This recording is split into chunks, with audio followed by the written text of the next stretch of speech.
in the past year, you've had some life changes, and so now you are an entrepreneur yourself. I am. And realtors are entrepreneurs too, in their role as being independent contractors and for who they work with. And so you had a blog post earlier this year about 5 different shocks that you kind of encountered in becoming an entrepreneur. And do you want to talk about those a little bit? Sure, and I'd say it was in March that I posted that, so I think I've had 50 more shocks. Yeah. So maybe I could just give you a grab bag of, oh my gosh, this is, I think I've tweeted a number of times, dear entrepreneurs, I'm so sorry I ever thought your job was easy.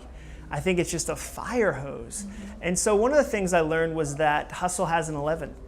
There were times in my work life where I thought, you know what, I worked really hard today. And then I became a small business person, an entrepreneur, and realized there were whole levels of hustle I didn't know existed until I had to be part of them. So that's one of the first things I learned, is that you have to hustle more. I also learned that there is no average. Normal is gone. When people say to you, if you're in real estate, you totally get that. Imagine the things you face during the normal day. You can't plan that, and you can't prepare for those things. A pipe burst, there's a dog somewhere. There's this storm of things that you control what you can control, and then life gets in the way. And so for me, when people now go, what's your average day look like? I go, not average. I don't remember a repeatable one I've had.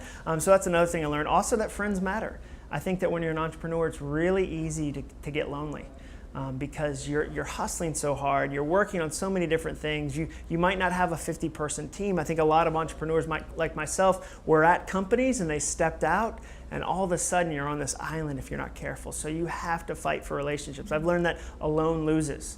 Unless I build my own team of relationships, I end up not being able to create the things I really want to create. And so that's been another lesson. And so this whole season has been this just random collection of going, I thought I knew how to do this. And then the last thing I'd say is that you have to wear all the hats. I think about real estate agents. You have to be a counselor some days. Some days you're walking a client through something emotional. Buying a house, buying property, oh my gosh, all the emotions. You're a counselor, you're a business person, you're an accountant. There's all these different, you're a marriage counselor. The wife is excited about the property, the husband's not, and you have to get them on the same page. Talk about wearing a lot of hats. And I learned that as an entrepreneur, but I certainly have a great deal of respect for the number of hats that I feel like real estate agents wear. The second last thing I'd say is that money doesn't just show up. There is no more automatic money. Money shows up when I do. And I think entrepreneurs know that just about better than anybody, especially real estate agents, that there are times in your life when you had a normal job and your week wasn't that dependent on what you did, the check was still gonna come. When you're on your own, when you've got commission involved and you're an entrepreneur, that you're uniquely and intimately tied to the idea that if I don't show up, neither will the money. I better show up.